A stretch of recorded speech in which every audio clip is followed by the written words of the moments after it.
Okay. Okay. Hi, guys. Welcome and thank you for joining us today. This is Understanding the GNT and the TNE testing, also known as the Gifted and Talented and the Thinking and Engagement testing. We are with Evolved Education Company. My name is Jana Ulanoff, and this is my lovely colleague, Sam Chow. So we will be discussing the GNT and the TNE this evening. Okay, so who are we? Well, like I said, my name is Jana Ulanoff. I'm an ESL teacher with a master's from Hunter College, and I've been teaching for 3 years. My colleague Samantha has been teaching for 10 years and has a master's in early child education as well as special education from NYU. Really, our mission tonight is to provide you with some helpful tips about what you need to know before your child takes the GNT and TNE assessments.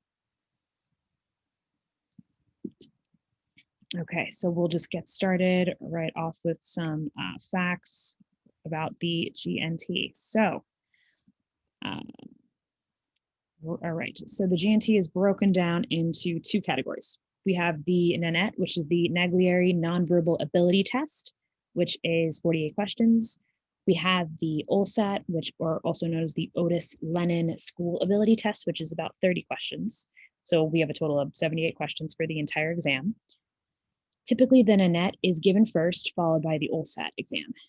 Overall, the test runs about 45 to 60 minutes long. This is a nonverbal test, meaning that the child really only is required to listen and to really just point to their answers. This is a paper-based test. It's not a virtual test, paper-based test. It is typically administered in January. We have not heard anything about the protocol to come in January 2021. So once we have information on that, you guys will be the first to know. So far, we have not heard anything to the contrary.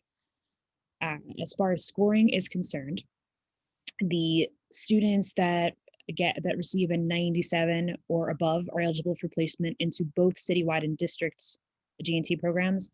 Students who obtain a 90 are eligible for district programs, but not citywide programs.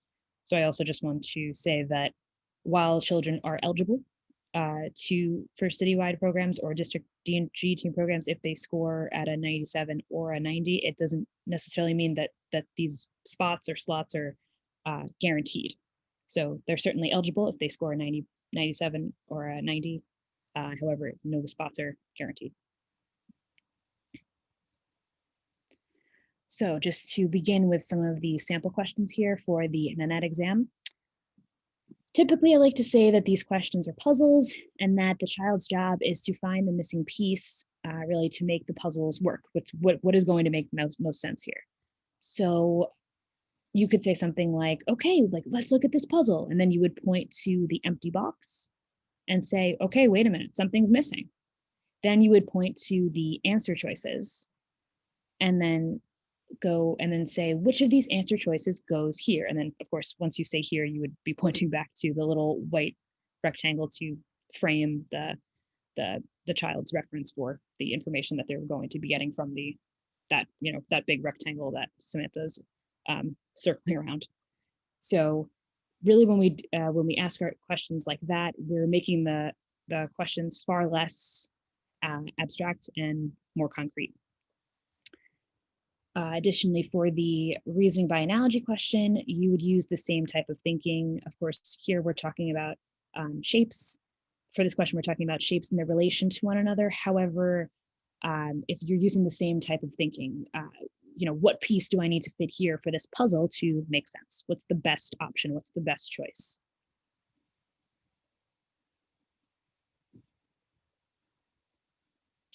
And then we go over to the OLSAT questions. So here, our first question is a picture analogy question, which basically just assesses the child's ability to make meaning out of the relationship between the objects in the top row and see how that same relationship can be applied to the bottom row.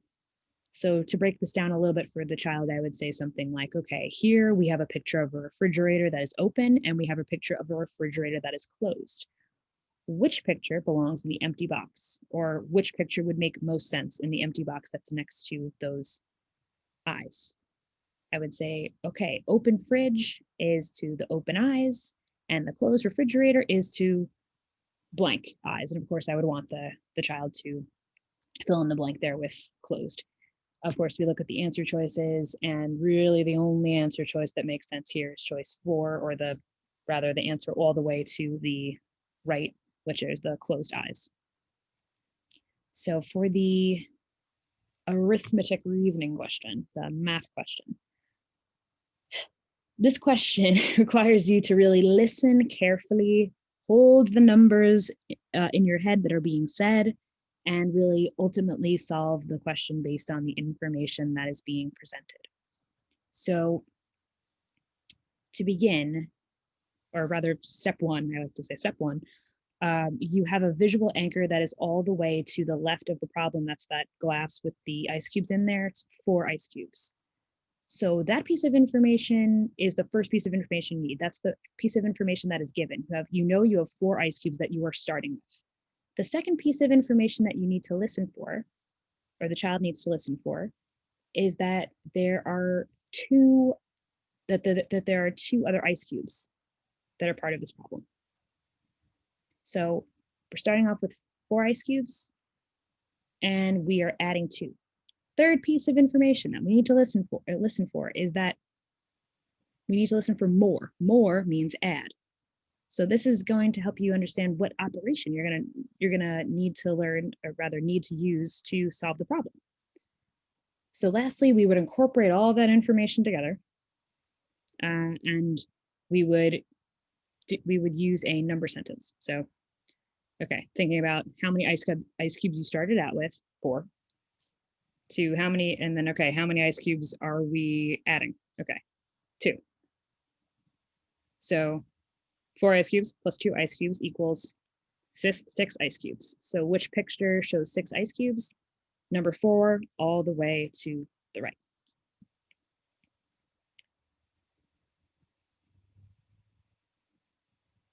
So while this question, rather the arithmetic reasoning question, is a bit difficult, it is realistic to expect that type of question on the GNT. That being said, there are also a lot of funner questions that are on the test as well, such as this following directions question. So these questions are far more direct, and they really just require good listening skills. So you can practice these types of questions with everyday multi-step directions, such as, things you would probably normally say. So things like, okay, first, I need you to brush your teeth, put on your coat, and wait for me by the door. So you're asking them to really work their working memory here. You can also reinforce these skills by playing Simon Says, and you can also do this by you can also reinforce these skills by using everyday objects. So for example, you can put 4 objects in front of your child on the counter, and you can say, okay, point to the object that you wear on your head when you are cold outside. So maybe that's like a hat, or a headband, like a headband or something like that. Point to the object that you use to write letters with. Point to the object that you use to drink coffee out of. So all of these can just be objects that you would find, in your home. In this way, you're creating a very game-like, fun atmosphere for your child, and it really makes the process fun and enjoyable. And that's what we want, right? We want to make this as fun and as enjoyable, and we want to make learning fun. So that's really the goal here. So, but now with this in mind, we'll move on to the thinking and engagement assessment. Thank you. Thank you, Jana. Good evening, and thank you again for joining us today. So I'm going to talk about the thinking and engagement test. So just a quick summary. This is a brand new test that has been designed by 2 expert child psychologists, and it's being used by a group of private schools. So not all private schools are using this test, just some. It isn't a paper-based test. It is a virtual test, which will be administered via Zoom by an early childhood professional, and it shouldn't be any longer than 45 minutes long. Now, testing is already open and it will continue until December 18th, and you can select to do the test 7 days a week. So first I'm going to touch on some of the content that they said that they will be observing and covering, and then we'll talk a little bit about some of the practical things to consider before having your child take the test. Again, this is a new test, so there isn't a lot of information about it. The best we have is a description that you have probably seen also on the private school websites that you are looking at. So this is taken directly from the Parents League, and it explains that the TNE taps expressive and receptive language, verbal and nonverbal reasoning skills, teachability, problem-solving skills, and developmental areas in which schools need information to determine the fit between the program and your child. So what does this all mean? So I'm going to address mainly these 4 areas because the gifted and talented program, those questions that Janet covered, really looked at the verbal and nonverbal reasoning. So in being mindful of time, we'll just talk about these areas. So we're going to start with the receptive language component. What is receptive language? So receptive language is the ability for your child to understand and attend to the spoken language. Now, I want to emphasize again that we don't have sample tests to refer to, but what we can do is look at other tests that are out there that psychologists have been using to assess these different skills. So these are just assumptions of what the questions could look like. So an example of something to assess receptive language might be a picture, a row of pictures like this. And the question could be, which picture below is of an object with wheels? So the child has to listen carefully and make the observation. And since this is being done virtually, they might be asked to tell you, what color circle does it match with? Similarly, which picture below would a baby use to drink milk from? So you notice that it's not a direct question in that, point to the stroller or point to the bottle. They really require the child to take in that information and decipher it. What is expressive language? So the expressive language component is really how your child can use the words and language to express their thoughts, ideas, and feelings. So this might look like, a question, a definition question. They might be asked to define what is a cloud. One child might respond, oh, it's something you see in the sky. Another child might be a little bit more extensive and say it's white, it's fluffy, it's in the sky, and rain comes from it. We want your child to be definitely aiming to give the latter response. Always encourage your child to give very extended responses that highlight the key aspects of that word, so the categories, etc. So always ask your child, can you tell me more? Pride them, but make sure that at the same time staying on topic. They're also looking at problem-solving skills. So they might assess this by giving scenarios. A scenario such as you're playing catch with a friend who is still learning to catch. He or she misses the ball and instead gets hit on the head and begins to cry. So here we're also looking at the social and emotional component. So, what will your child say? What do you do? One child might say just nothing and look blankly. Another child might say, oh, I don't know. And another child might say, oh, I will ask if they are okay and call a grown-up. So ideally, you don't want your child to be sitting there saying, oh, I don't know. And in fact, they probably do. But, we really want to prep them to be prepared to really engage in the dialogue with the adult who's administering the test. Oops. Technical. In terms of them talking about the developmental fit, we kind of assuming that this is looking at the early academic skills. So one aspect is pre-reading skills. So pre-reading skills include, the foundational things that your child will require to be able to learn to read. So such as listening and manipulating sounds. This might be, could look like this on a test. So you see items here, and the child might be asked, which picture below is of a hat? So the child here is asked to listen to those sounds and blend them. They might be asked about rhyming words, which picture below rhymes with a cat.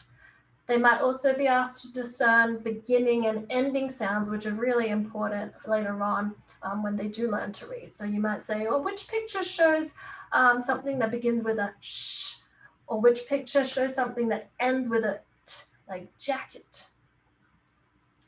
Then we have also our early math skills, which is more than just like number recognition. It could be counting and quantity. So they might be asked, which box has the most cupcakes? Which one has the least cupcakes? So again, your child really needs to understand these concepts of most, least, and even like equal and more.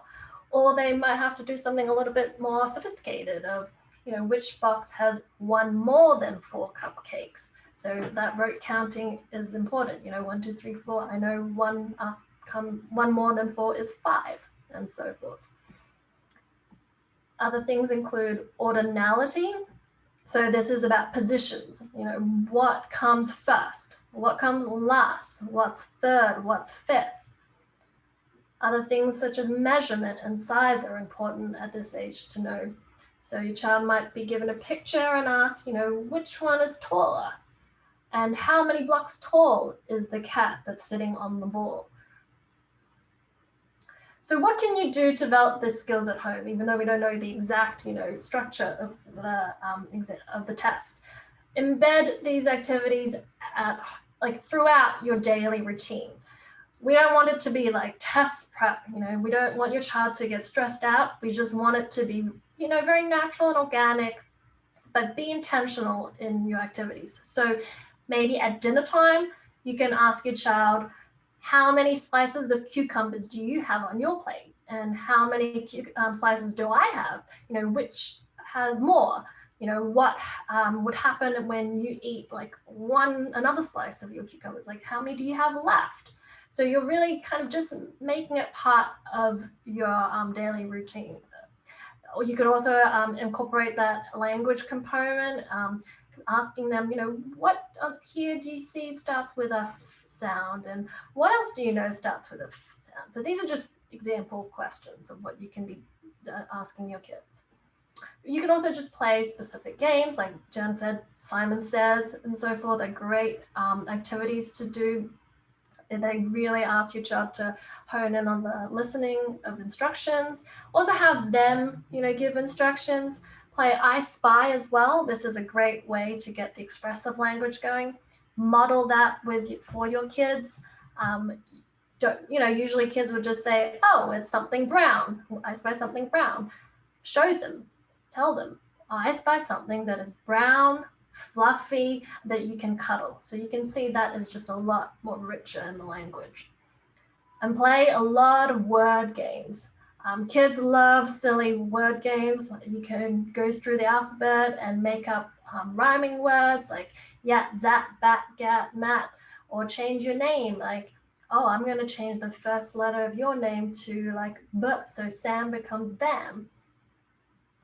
Of course, read with your child. Read, read, read. At home, you can ask them like questions after the book. You can read for enjoyment, but also just, have them look at the pictures and have them tell you what they see. You can ask more specific questions, such as like, what's the biggest animal you see on the page? You can also really work on problem-solving skills through books. You can ask them, what was the problem that the character ran into? What can you do? What would you do to fix the problem? So there you're blending in the language component and the thinking component. And lastly, conversations. Model the language. Be intentional with how you speak to your child. Sometimes we take that for granted. I know we're very busy. but be patient, take the time to really model how the words are used in different contexts. Using words like that denote order in your everyday life, like what comes first, what comes next. Talk to them about time, what's happening today, what's happening tomorrow. Talk about positions, like, oh, can you get that from above the cabinet for me? And opposites, which way is up, which way is down. So you always model, model, model. So here comes some of the more practical things to consider when taking the test. What will they be observing it? So the examiner is going to be seeing if they're engaged. So what does that mean? Can the child follow the instructions? Are they showing enthusiasm? And are they taking time to persist through some of the questions? So how can your child show this? Think about, physically, how are they presenting themselves? Are they sitting tall? Are their eyes facing the speaker? Where are their hands? Are they answering with words as opposed to yeah, We sometimes take it for granted that kids know these things, and we might just say to them, focus, focus, you need to focus, pay attention. Talk to them about it, show how to do it, and model it to them. That's definitely not what we want, kids sitting on a chair spinning. We want you to just have that explicit discussion, model it, practice it, especially maybe calling up someone they're not so familiar with and having them practice the setup. And this is a great cue that you can use with your child. Ask them to think in their head, like, where are my hands? Where are my eyes? Where are my legs? What's covering my ears? Because on the day of the test, they will be asked to sit at the computer with headphones on. So you definitely want them to be comfortable and familiar with that, and test everything beforehand. So that finishes up for me. And excellent, we have time for questions, but I'm just gonna let Jana to kind of also wrap it up as well. Yes, awesome. Okay, so of course, yes. So we would like to pause the recording at this time and answer any questions or concerns that you would like us to address if we haven't already. So we would like to kind of just open up the floor for any questions or concerns, and you can, of course, put your questions into the chat at the bottom here, and we'll be more than happy to answer any of them. Yeah. We also have